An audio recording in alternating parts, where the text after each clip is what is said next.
nasubukan kong whitewater rafting sa Kalinga. Dahil naging malakas ang ulan noong nakaraang araw, tumaas ang tubig sa Chico River. At lumakas ang alon.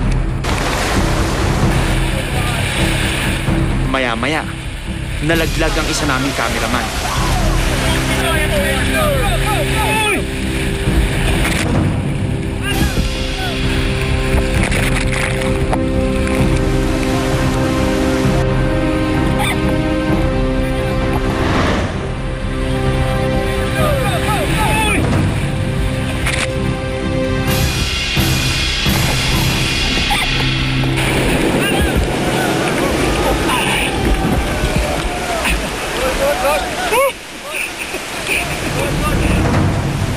At dahil dumaan sa masusing training ang aming river guides, mabilis naman siyang nasagip. Kaya tuloy pa rin ang adventure.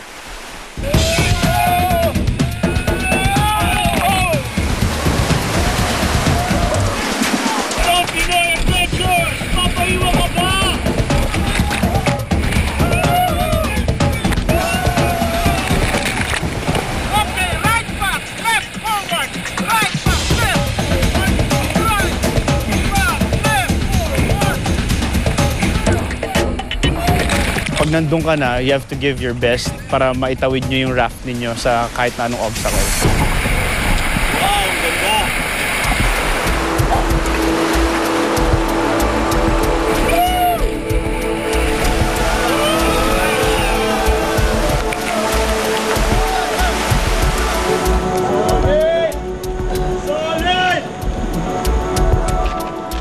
Sobrang solid dito sa Kalinga.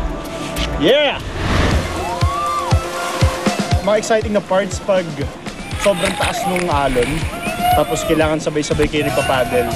At masarap din yung feeling na may parang team camaraderie kayo para malusot nyo yung mga obstacles. So parang sa team effort. So recommended din to sa mga groups of adventurers.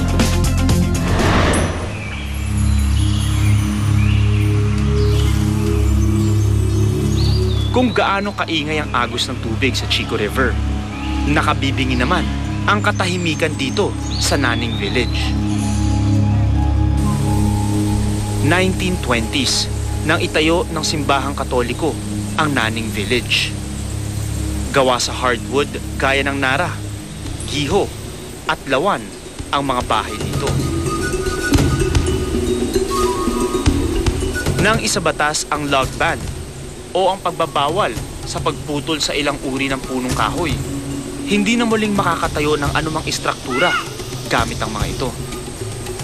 Kaya't ang mga nanatiling nakatayong bahay sa Naning Village ay kailangang i-preserve.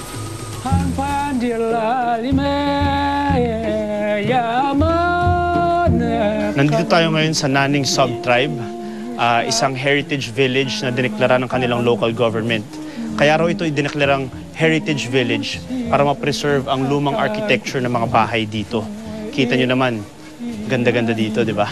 Parang it takes you back to history. Hello po. Good afternoon po. Good afternoon. Welcome. Kayo po si Mr. Manuel. Yes. You coming, my son. Salamat po. Si Lakay Manuel Guasi ay isa sa pinakamatandang taga-Naning tribe. Ang pangalang Naning ay galing daw sa Nambin Nanong na ibig sabihin ay baha o delubyo. Dahil kapag bumabagyo raw noon, tumataas ang tubig mula sa Chico River. Some people change the name Nanong. Alphabetical pronunciation came again, they put it Naning.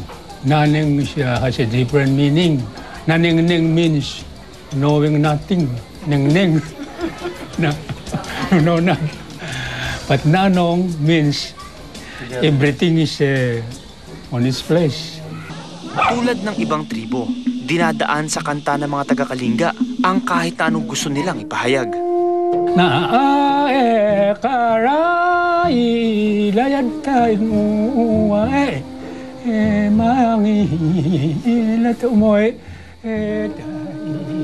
Ano po yung ibig sabihin? about love of love one another, because where there is love the heart is light, Where there's love, the day is bright.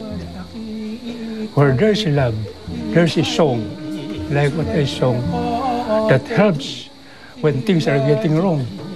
Where there's love, there's a quiet peace in a tranquil place where turmoil ceases. Wow, thank you.